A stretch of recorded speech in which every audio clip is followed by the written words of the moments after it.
Hi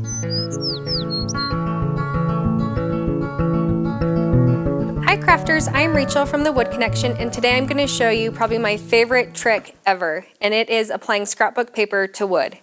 And it's not what you think that you typically use, so I'm really excited to show you. So today I'm going to show you how to paper this really cute cursive hello wood letters.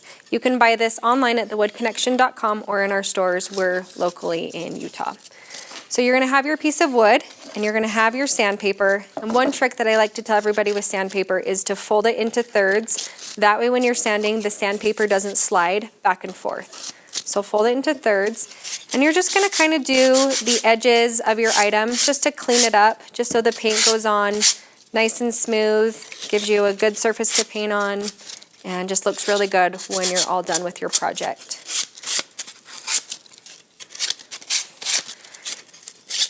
Now this project has some kind of tight places to get into. You can use a nail file that has kind of a gritty surface that will get in there and help make those areas smooth. But really spend a few good minutes sanding and making it smooth. All of our items are cut by hand, and so sometimes the wood is different or the cuts are a little different. Just make sure that you have a nice smooth surface that you're working with. So after you've got that sanded, you're just going to get a cute piece of paper, and I want to use this fun polka dot side, so I'm going to put the polka dot side face down, and then I'm going to put whatever item I'm tracing face down. So that way when I flip over, they'll match up. Then you're just going to take a pen or a pencil, and you're just going to trace your item onto the paper.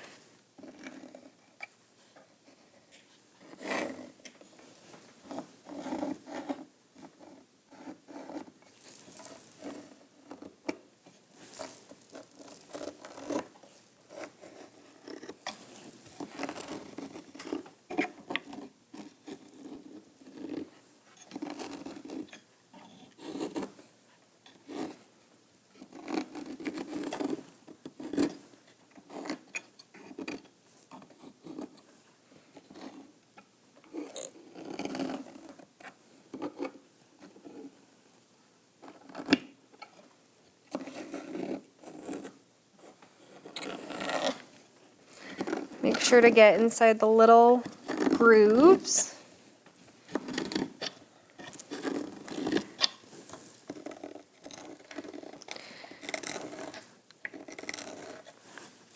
Okay, so once you've got that traced, should look kind of like that. Small scissors are your best friend when working with scrapbook paper. They are awesome for doing nice, good, close cuts.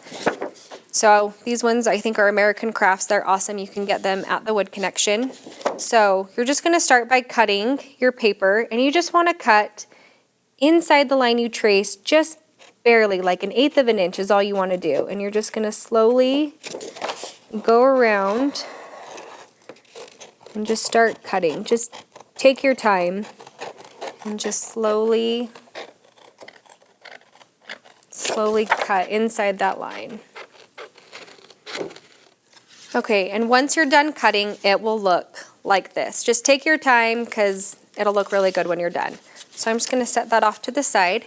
Now you're just going to paint your item. I always like to start with the back because you don't need to paint a lot of the front because the scrapbook paper is going to hide a lot of the front.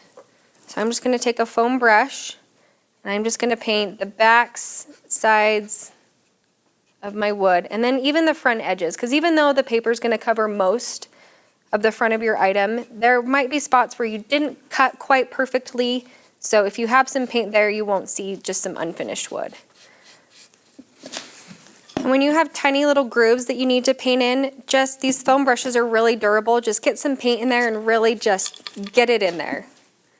So I'll kind of show you what I like to do on the sides and the front. Whenever I do my sides, I just put a little bit on the side. And I like to put my paint right onto the wood. You can use a little plate if you like to. I just feel like the paint lasts a little longer when I just stick it right onto the wood. So as you're doing your edge, I kind of just like to do the front edge. That way, if, like I said, if I didn't cut my paper perfectly, there's going to be some paint there to cover it.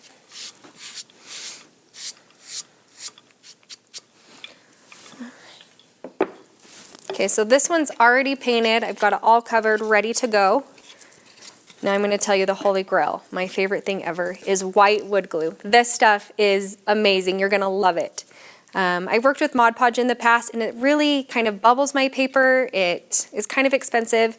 This big bottle is only $2.99, and it lasts forever, and it's the best stuff ever.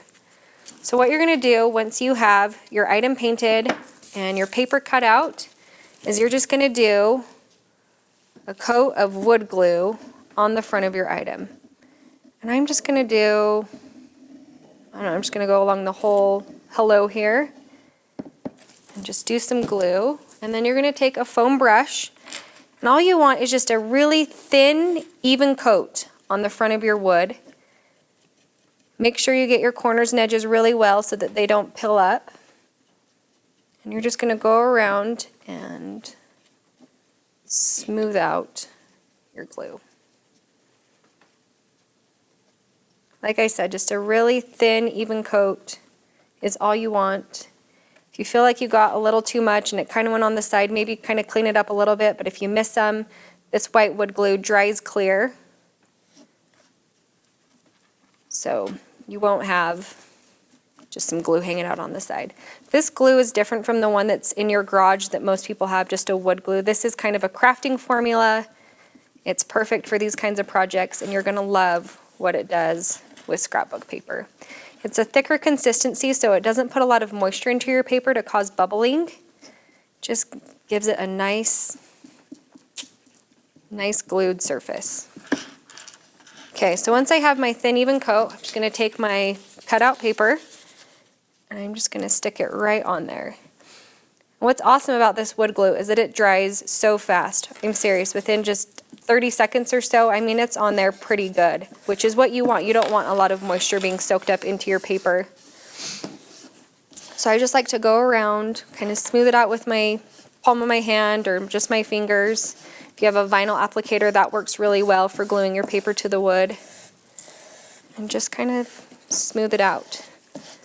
And I can tell it's already sticking, like I kind of have to work to peel it up now because it's just starting to dry and stay on there. Now, if you didn't cut perfectly, no worries. A sanding block works perfectly. If you just missed a little much, just kind of take a sanding block, clean up your edges, sand that extra paper off so you have a nice clean line with your paper.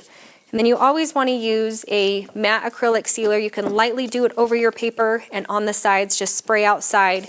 It will just protect your project and make it last longer. For more tips and tricks, you can visit us at thewoodconnectionblog.com and look for a discount code in the description. Thanks for watching.